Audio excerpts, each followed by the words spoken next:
Veg లో ఉండే one and only gongura pickle ని టేస్ట్ చేసిన వాళ్ళు ఖచ్చితంగా రీఆర్డర్ చేసుకుంటున్నారు. ఇంకా డ్రై ఫ్రూట్ లడ్డూస్ కోసం అయితే చెప్పక్కర్లేదు.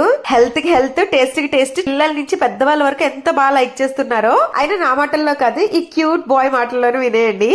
ఎలా ఉన్నాయి లడ్డు? ఎలా ఉంది? అంజీర్ కూడా ఉందా? వావ్, లడ్డు ఎలా ఉంది చెప్పు.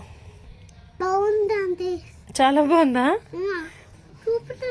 నాకు తెలిసి డ్రై ఫ్రూట్ లడ్డూలో అంజీర్ ఎవరు యూజ్ చేయరు, కానీ నాకు కావాల్సింది అది స్నాక్ లాగే కాదు, హెల్దీగా కూడా ఉండాలి అనేది. అయితే ఆ రోజు మనకి ఫ్లాక్ సీడ్స్ లడ్డు గానీ రాగి లడ్డు చేసే బ్యాచ్ లేదనమాట. అయినా సరే నేను ఫ్లాక్ సీడ్స్ రాగి లడ్డు కూడా కొంచెం క్వాంటిటీ చేశాను. అంటే ఒక సిస్టర్ ప్రెగ్నెంట్ అంట. మనం ఫ్లాక్ సీడ్స్ లడ్డూలో నువ్వులు వేస్తాం కదా, నువ్వులు వేయకుండా చేయమని చెప్పారు. సో తన కోసం అని చెప్పి అవి అలా ప్రిపేర్ చేశాను అంతే. అయినా రోజుకు ఒక ఫ్లాక్ సీడ్స్ లడ్డు తింటే హెయిర్ గానీ స్కిన్ గానీ చాలా మంచిది. అండ్ ఐరన్ గానీ బ్లడ్ ఇంప్రూవ్మెంట్ గానీ కావాలి అనుకుంటే రాగి డ్రై ఫ్రూట్ లడ్డు లేదా మన దగ్గర ఉండే స్ప్రౌటెడ్ రాగి పౌడర్ చేసుకోవచ్చు. అండ్ హాట్ లో హెల్దీగా మకానా మిక్సర్ ఒకటి యాడ్ చేశాను. వీటిలో ఏవి కావాలనుకున్నా స్క్రీన్ మీద ఇచ్చిన వాట్సాప్ నెంబర్ కి కాంటాక్ట్ అవ్వండి. వీడియోని లైక్ చేయడం అయితే మర్చిపోద్దు. అంతే, ఇంక వీడియో బాయ్.